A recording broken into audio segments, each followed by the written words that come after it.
بسم اللہ الرحمن الرحیم۔ السلام علیکم۔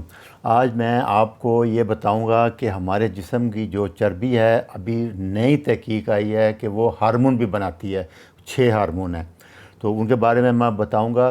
جو ہمارا فیٹ ہے، جیسے کہ میں نے پچھلے لیکچر میں بتایا تھا کہ بہترین فیٹ سبکوٹینیس فیٹ ہے، جو ٹانگوں میں یا ہپ پہ ہوگا یا شولڈر پہ۔ جو پیٹ کے اندر فیٹ ہے وہ خطا ہے، اس کو وسرل فیٹ کہتے ہیں۔ تو اصل میں فیٹ کے 4 موٹے موٹے فنکشن اور بھی ہیں۔ سب سے زیادہ ہے کہ انرجی سٹور ہے۔ آپ کا پیٹ میں اگر چربی زیادہ ہے تو آپ 6 مہینے سال تک اگر آپ ڈائٹنگ کریں گے تو یہ تقریباً لاکھوں کیلوریز ہوتے ہیں، 15-20 کلو فیٹ ہے، تو وہ چلتا رہے گا۔ فیٹ سٹوریج ہے ایمرجنسی کے لیے، کبھی پھنس جائیں کہیں اسٹارویشن آ جائے تو۔ دوسرا ٹھنڈ سے بچانے کے لیے، کولڈ کے لیے، ٹھنڈے میں اس کا کہتے ہیں بہت فائدہ ہے، ٹھنڈ نہیں لگتی زیادہ اور یہ گرم رکھتا ہے جسم کو، خاص کر بچوں عورتوں میں بہت فرق ہوتا ہے۔ کشنگ ہے، جب آپ کے ہپ پہ فیٹ وغیرہ ہوگا، بیٹھیں آپ نیچے فرش پہ نیچے بیٹھے تو چپتا نہیں ہے، عام بندہ ہو تو وہ ہڈیاں چپتی ہیں، یہ کشنگ ایک فائدے ہیں۔ دوسرا ابھی جو لیٹسٹ آیا ہے وہ 2024 میں کہ اینڈوکرائن کہتے ہیں جو ہارمون بنائے اور کہیں اور جا کے افیکٹ کریں، خون میں جائیں۔ تو میٹابولک ہیلتھ میں اس کا بہت رول ہے کہ ان جو ہارمون بنا رہا ہے، میل فیمیل انفرٹیلٹی میں اور سوزش میں خطرناک ہارمون بھی بناتا ہے، اچھے بھی بناتا ہے، یہ اس کے فنکشن ہے۔ تو اب سب سے پہلے جو ہارمون کیا گیا تھا وہ لیپٹن تھا۔ سب سے پہلے یہ چربی سے بنتا ہے، جب چربی نارمل ہیلدی چربی ہوتی ہے تو یہ اس کا فائدہ ہی ہوتا ہے، اس سے بھوک نہیں لگتی ہے آپ کو، یہ آپ کو کہے گا پیٹ بھرا ہوا ہے، برین میں جا کے افیکٹ کرتی ہے، اس کے تھرو سارا یہ اس کا برین کے تھرو افیکٹ ہوتا ہے اس کا، کہ آپ کو لگتا ہے کہ میرا پیٹ بھرا ہوا ہے، بھوک نہیں لگے مجھے، تو اس سے آپ کا ویٹ کنٹرول میں رہتا ہے۔ دوسرا وہ اس کا جو فیمیل میں ہے، اس کا اوولیشن میں، مینسز میں بہت رول ہے۔ جن عورتوں میں لڑکیوں میں فیٹ نہ ہو، سلم ہی ہو، ان کے مینسز کا بہت مسئلہ رہے گا، اوولیشن نہیں ہوگی، انفرٹیلٹی ہو جائے گی۔ تو اس کو ابھی جو ریسنٹلی ہے وہ کہتے ہیں نو لیپٹن نو فرٹیلٹی فیمیل عورتوں میں، یہ اتنا امپورٹنٹ ہارمون ہے، اس کا سارا میں آگے ڈیٹیل میں بتاتا ہوں آپ کا۔ دوسرا بون میں اس کا بہت رول ہے، بون ہیلتھ میں بہت رول ہے۔ مائٹوکانڈریا جو سیل کا پروٹین بناتا ہے، انرجی سٹور ہے، پاور ہاؤس ہے، اس میں صحت کے لیے بہت ضروری ہے۔ تو اس کا جتنا فیٹ سیل آپ کا بڑھے گا، سائز بڑھتا ہے، اس سے لیپٹن آتا ہے۔ لیکن اگر بہت زیادہ فیٹ آ جائے، جیسے نارمل میں نے بتایا کہ 10-12 کلو میل میں اور 12-13 کلو فیمیل میں فیٹ ہونا چاہیے، اس سے زیادہ جب آئے گا تو زیادہ ہارمون بنے گا، تو پھر لیپٹن ریزسٹنس ہو جائے گا۔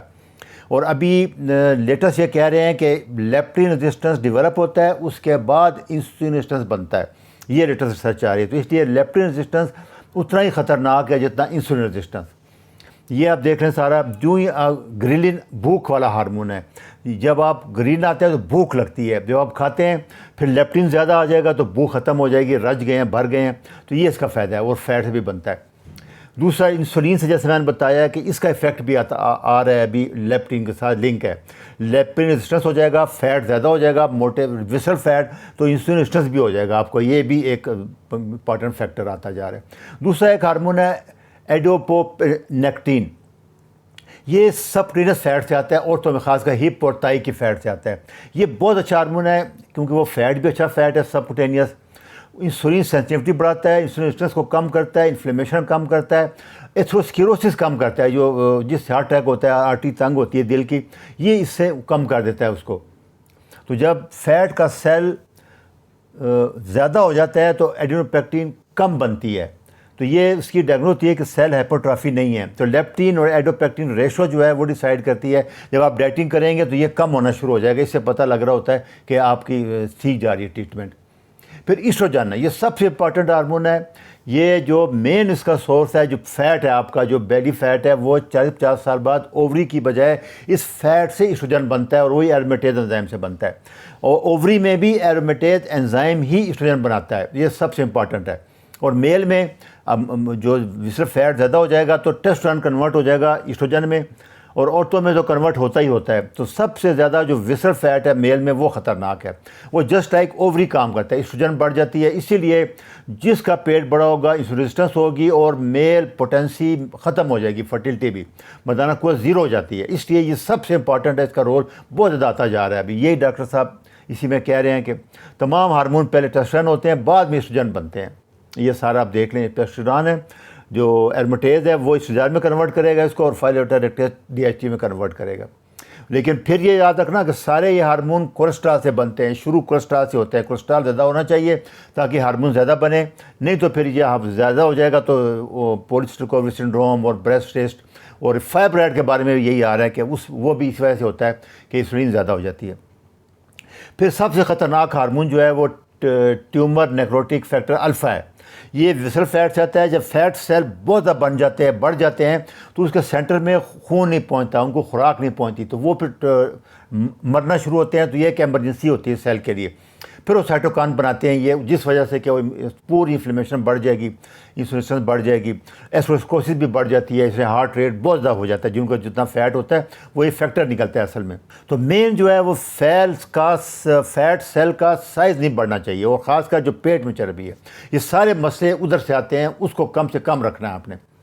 پھر ایک پلازمینوجن ایکٹیویٹر فیکٹر آتا ہے اسی فیٹ سے، جو وسرل فیٹ ہے، وہ خون کو جما دیتا ہے، خون کو پتلا گاڑھا کر دیتا ہے، خون جمنا شروع ہو جاتا ہے، وہ بہت خطرناک ہوتا ہے۔ اسی وجہ سے ہارٹ اٹیک کا رسک بڑھ جاتا ہے۔ تو جو لوگ دوائیاں لے رہے ہوتے ہیں ان کے لیے مسئلہ ہے، دوائی کا ڈوز ڈبل دینا پڑتا ہے جن میں فیٹ کی۔ اگر وہ چربی کم کر لیں تو اسپرین وغیرہ دوائیاں ان کی ختم ہو جائیں گی، یہ ہارمون کم ہو جائے گا۔ پھر T3 ہے، ٹرائی آئیڈو تھائروکسین ہارمون ہے۔ یہ جو سبکٹینس فیٹ ہے، خاص کر براؤن فیٹ، وہ T4 کو T3 میں کنورٹ کرتا ہے۔ موسٹلی 70-80% تو لیور میں کنورٹ ہوتا ہے، اور جو T3 ایکٹیو فارم ہے تو وہ BMR بڑھاتا ہے، میٹابولک ہیلتھ بڑھاتا ہے۔ تو اس کو براؤن فیٹ کو بڑھانے کے لیے ٹھنڈے واٹر تھراپی آج کل چل رہی ہے، ایکسرسائز چل رہی ہے۔ اس کا فائدہ یہ ہوتا ہے کہ لیور بوجھ کم ہو جاتا ہے، فیٹ بھی T4 کو T3 میں کنورٹ کر دیتا ہے، اور T3 ایکٹیو ہارمون ہے، اور یہ بہت زیادہ، اس سے ویٹ کم نہیں ہوتا، یہ میٹابولک ریٹ بڑھ جاتا ہے۔ تو اینڈ پہ اتنا بتا دوں کہ نارمل 8-10 کلو فیٹ ہر مرد میں ہوتا ہے اور ہونا چاہیے، اور عورتوں میں 10 سے 12 کلو ہوتا ہے۔ یہ اسٹوریج انرجی ایمرجنسی کے لیے صحیح ہارمون بنتے ہیں، فٹ رہتا ہے، بالکل ٹھیک ہے۔ تو جو انکریز فیٹ سیل جو ہے وہ خطرناک ہے، نمبرز خطرناک نہیں ہے، اور وہ فیل سائز بڑھتا ہے، وسرل فیٹ بڑھتا ہے، خاص کر جو ٹانگوں پہ یہ ہپ پہ فیٹ ہے وہ نہیں بڑھتا زیادہ اتنا۔ دوسرا، اچھا فیٹ کھائیں، جیسے گھی ہے، مکھن ہے، بیف ٹیلو ہے، کولڈ پریس کوکونٹ آئل ہے جو، اور ایکسٹرا ورجن آئل ہے، باقی کوکنگ آئل، یہ جو باقی کھائیں گے آپ، گھی وغیرہ ڈالڈا، وہ خطرناک ہے۔ وہ جو فیٹ بنے گا اس میں زیادہ ٹاکسک ہارمون آئیں گے، زیادہ ٹاکسک چیزیں کرے گا۔ تو سب سے زیادہ جو ہے جو خطرناک فیٹ جو بنا رہا ہے کوکنگ آئل بنا رہا ہے، یہ 2-3 سال ہمارے لیور میں جم جاتا ہے، جسم سے نہیں نکلتا، اتنا خطرناک ہے، اور ویری انفیکٹو، اومیگا 6 زیادہ ہے، سوزش بہت کرتا ہے۔ سب سے خطرناک یہ ہے ریفائن فوڈ، میدا، ریفائن شوگر، چینی اور اومیگا 3، یہ 3 چیزیں زہر ہیں ماڈرن، یاد رکھیں، ان کو نکال کے پھینک دیں، بالکل ڈائٹ میں استعمال نہ کریں۔ یہ ریفرنس ہے، اس کو سن لیں اچھی طرح، یہ سارا دیکھ لیں، اسی کے بارے میں ہے۔ تو انشاءاللہ آگے میں آپ کو انفرٹیلٹی فیمیل اور میل کے بارے میں بتاؤں۔ اچھا جی، اللہ حافظ۔